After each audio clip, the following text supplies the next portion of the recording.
लंका विजय के पश्चात जब राम अयोध्या लौटे और राजतिलक हो गया तो एक दिन राजदरबार में महर्षि वशिष्ठ, विश्वामित्र, नारद तथा अन्य की ऋषि धार्मिक विषयों पर विचार विमर्श के लिए पधारे। जब उसी प्रकार के विषयों पर चर्चा चल रही थी तो देवर्षि नारद ने एक प्रश्न उठाया कि नाम और नामी में कौन श्रेष्ठ है। ऐसे प्रश्न को सुनकर ऋषियों ने कहा, नारद जी, नामी से तुम्हारा क्या तात्पर्य है, स्पष्ट करो। नारद जी ने कहा, ऋषियों, नाम तथा नामी से तात्पर्य है कि भगवान नाम का जप भजन श्रेष्ठ है या स्वयं भगवान श्रेष्ठ हैं।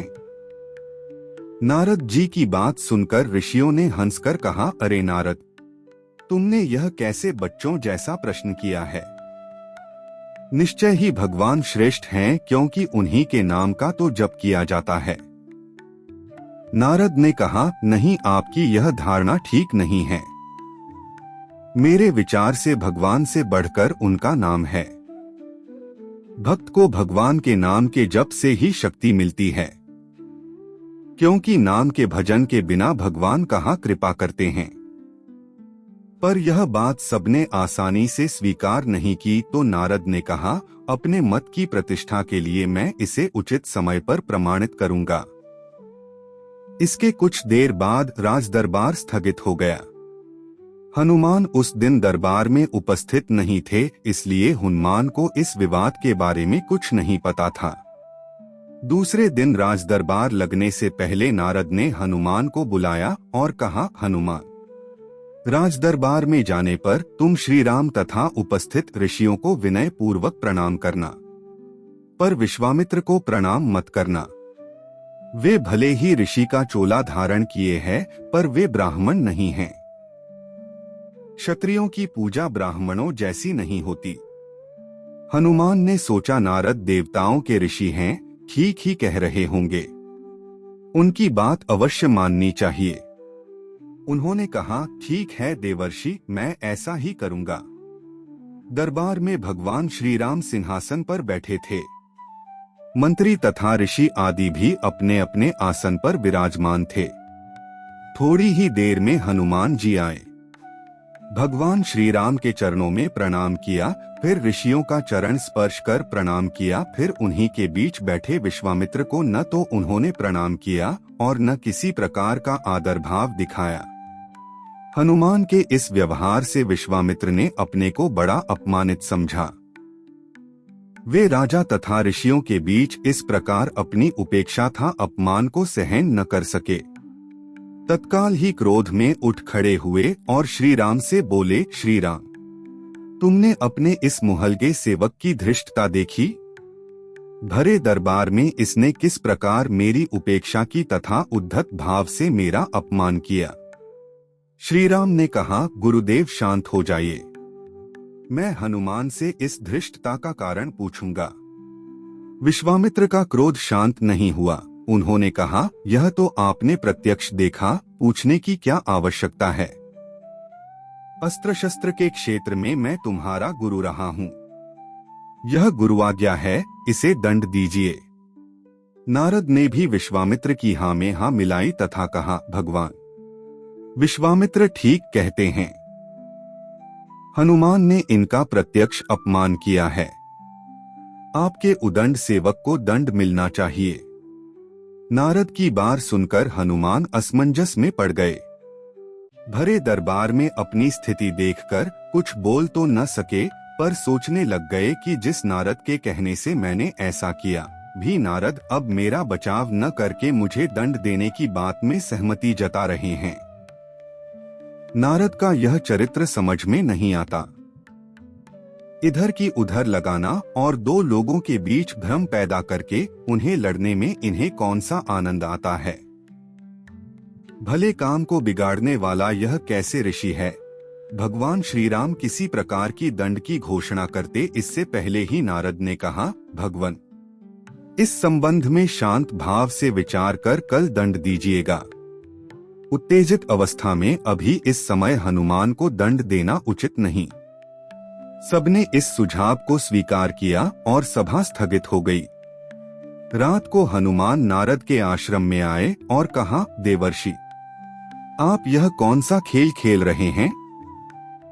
मेरा वध कराकर आपको क्या मिलेगा?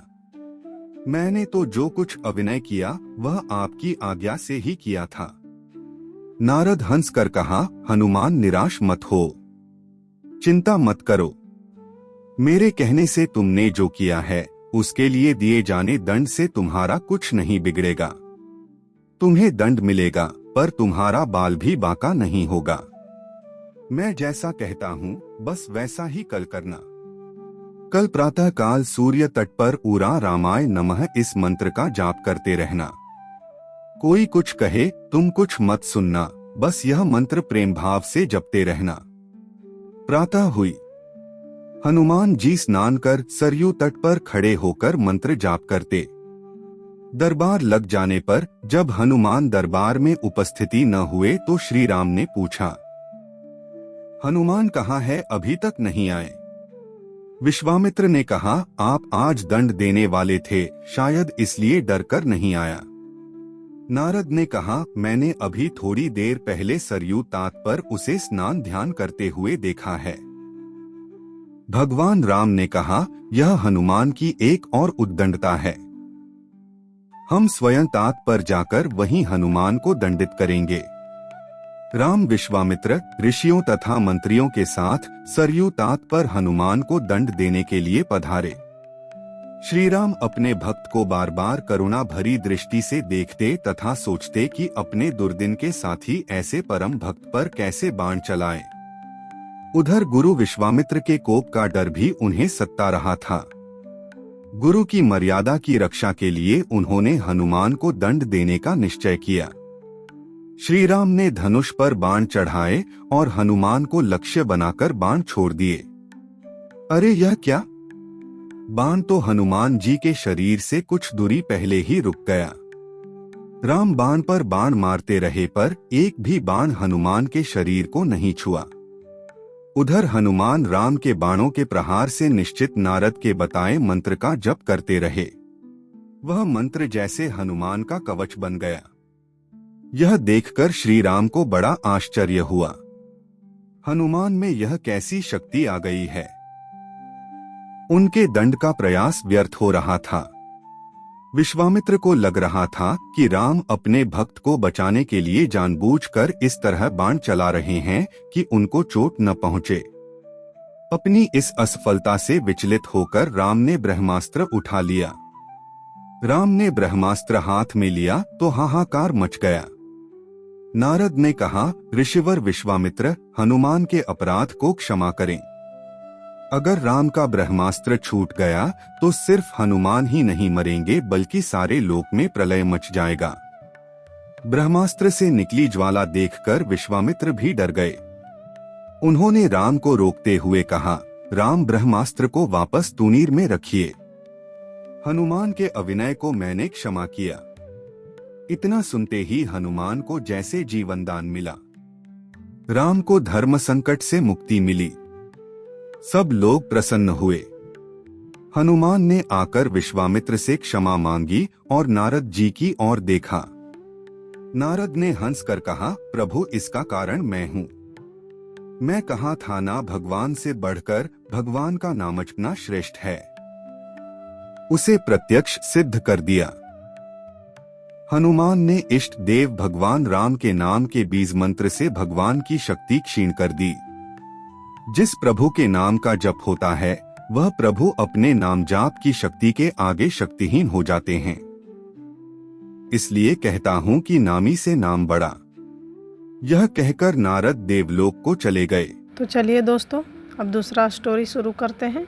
और अगर स्टोरी आपको अच्छा लगा तो हमारे चैनल को सब्सक्राइब करिएगा इसी तरह का और भी धार्मिक स्टोरी सुनने के लिए। ऋषिकेश में गंगा जी के किनारे एक संत रहा करते थे।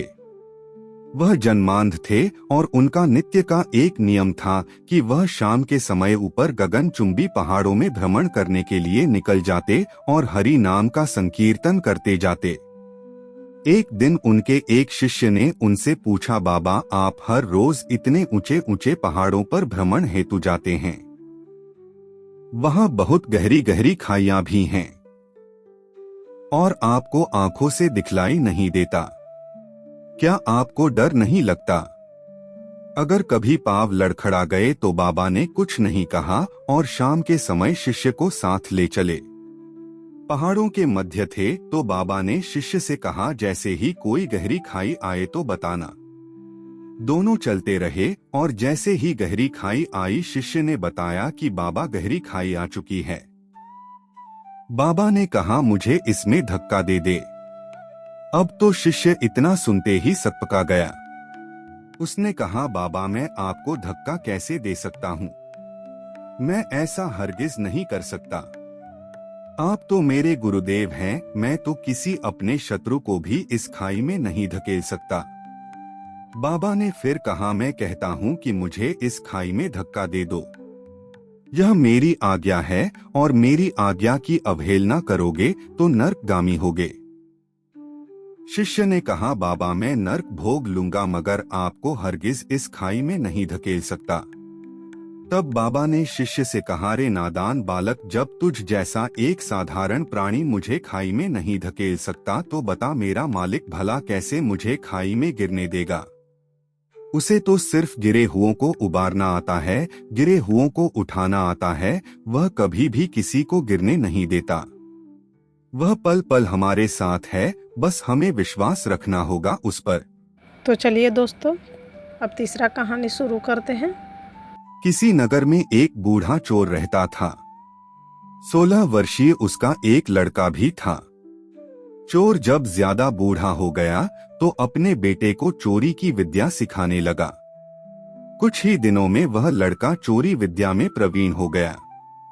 दोनों बाप बेटा आराम से जीवन व्यतीत करने लगे। एक दिन चोर ने अपने बेटे से कहा, देखो बेटा, साधु संतों की बात कभी नहीं सुननी चाहिए। अगर कहीं कोई महात्मा उपदेश देता हो तो अपने कानों में उंगली डालकर वहां से भाग जाना, समझे? हाँ बापू, समझ गया। एक दिन लड़के ने सोचा, क्यों न आज राजा के घर पर ही हाथ साफ कर दूं। ऐसा सोचकर उधर ही चल पड़ा। थोड़ी दूर जाने के बाद उसने देखा कि रास्ते में बगल में कुछ लोग एकत्र होकर खड़े हैं। उसने एक आते हुए व्यक्ति से पूछा, उस स्थान पर इतने लोग क्यों एकत्र हुए हैं? उस आदमी ने उत्तर दिया, वहां एक महात्मा उपदेश दे रहे हैं। यह सुनकर उसका माथा ठनका। इसका उपदेश नहीं सुनूंगा, ऐसा सोचकर अपने कानों में उंगली डालकर वह वहां से भाग निकला। जैसे ही वह भीड़ के निकट पहुंचा, एक पत्थर से ठोकर लगी और वह गिर गया। उस समय महात्मा जी कह रहे थे, कभी झूठ नहीं बोलना चाहिए। जिसका नमक खाएं उसका कभी बुरा नहीं सोचना चाहिए। ऐसा करने वाले को भगवान सदा सुखी बनाए रखते हैं। ये दो बातें उसके कान में पड़ी। वह झटपट उठा और कान बंद कर राजा के महल की ओर चल दिया। वहां पहुंचकर जैसे ही अंदर जाना चाहा कि उसे वहां बैठे पहरेदार ने टोका, अरे कहाँ जाते हो? तुम कौन हो? उसे महात्मा का उपदेश याद आया, झूठ नहीं बोलना चाहिए। चोर ने सोचा, आज सच ही बोलकर देखें। उसने उत्तर दिया, मैं चोर हूँ, चोरी करने जा रहा हूँ। अच्छा जाओ। उसने सोचा राजमहल का नौकर होगा, मजाक कर रहा है। चोर सच बोलकर राजमहल में प्रवेश कर गया। एक कमरे में घुसा। वहां ढेर सारा पैसा तथा जेवर देख उसका मन खुशी से भर गया। एक थैले में सब धन भर लिया और दूसरे कमरे में घुसा। वहां रसोई घर था। अनेक प्रकार का भोजन वहां रखा था। वह खाना खाने लगा। खाना खाने के बाद वह थैला उठाकर चलने लगा कि तभी फिर महात्मा का उपदेश याद आया, जिसका नमक खाओ उसका बुरा मत सोचो। उसने अपने मन में कहा, खाना खाया उसमें नमक भी था, इसका बुरा नहीं सोचना चाहिए। इतना सोचकर थैला वहीं रख वह वापस चल पड़ा। पहरेदार ने फिर पूछा, क्या हुआ, चोरी क्यों नहीं की? देखिए, जिसका नमक खाया है उसका बुरा नहीं सोचना चाहिए। मैंने राजा का नमक खाया है, इसलिए चोरी का माल नहीं लाया। वहीं रसोई घर में छोड़ आया। इतना कहकर वह वहां से चल पड़ा। उधर रसोइये ने शोर मचाया, पकड़ो पकड़ो, चोर भागा जा रहा है। पहरेदार ने चोर को पकड़कर दरबार में उपस्थित किया। राजा के पूछने पर उसने बताया कि एक महात्मा के द्वारा दिए गए उपदेश के मुताबिक मैंने पहरेदार के पूछने पर अपने को चोर बताया, क्योंकि मैं चोरी करने आया था। आपका धन चुराया, लेकिन आपका खाना भी खाया जिसमें नमक मिला था। इसीलिए आपके प्रति बुरा व्यवहार नहीं किया और धन छोड़कर भागा। उसके उत्तर पर राजा बहुत खुश हुआ और उसे अपने दरबार में नौकरी दे दी। वह 2-4 दिन घर नहीं गया तो उसके बाप को चिंता हुई कि बेटा पकड़ लिया गया, लेकिन 4 दिन के बाद लड़का आया तो बाप अचंभित रह गया अपने बेटे को अच्छे वस्त्रों में देखकर। लड़का बोला, बापूजी, आप तो कहते थे कि किसी साधु संत की बात मत सुनो, लेकिन मैंने एक महात्मा की बात सुनी और उसी के मुताबिक काम किया, तो देखिए सच्चाई का फल, मुझे राजमहल में अच्छी नौकरी मिल गई। तो दोस्तों, इसी तरह का और भी धार्मिक स्टोरी सुनने के लिए बेल आइकन प्रेस कर लीजिएगा, ताकि हर वीडियो का नोटिफिकेशन आप तक पहुंच सके।